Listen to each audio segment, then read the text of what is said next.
Alors comment comprendre que ça dure depuis si longtemps, que l'on en sache autant et qu'on réagisse si peu?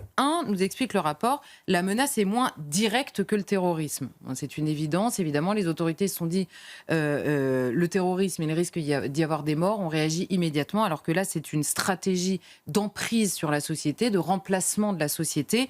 Ça attendra par rapport au terrorisme. Deuxièmement, je cite le rapport, il y a une difficulté à démêler ce qui relève des visées subversives de ce qui relève d'un prosélytisme normal. Alors, je pense que le mot prosélytisme est assez malvenu ici, c'est-à-dire d'une manière d'être en France qui est considérée comme normale, c'est-à-dire qui ne tombe pas sous le coup de la loi. On va y revenir aussi, parce que là, c'est très intéressant. On ne sait pas après quoi on court, puisqu'on cherche en permanence à rendre illégales des choses qui ne le sont pas vraiment, mais qui sont simplement indésirables.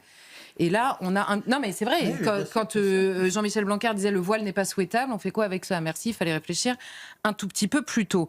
Et ajouter évidemment à l'immigration qui est massivement musulmane depuis des années, forcément, quand il s'agit simplement d'une manière d'être, multiplié par un nombre infini, ça devient un sujet.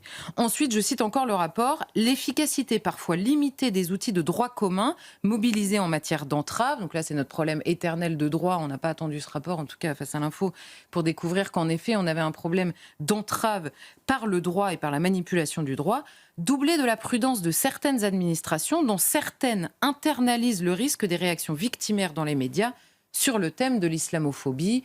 On le dit sans cesse, il y a une peur, c'est le pas de vague que l'on a analysé moult fois. Et enfin, la dernière chose, c'est une naïveté franchement confondante.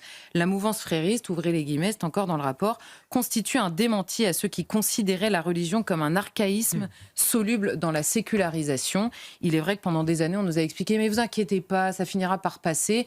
Comme si, évidemment, le rapport à la religion, la foi et même à la civilisation qui était portée par les gens qui arrivaient était anecdotique et pouvait se dissoudre dans quelques valeurs un peu abstraites.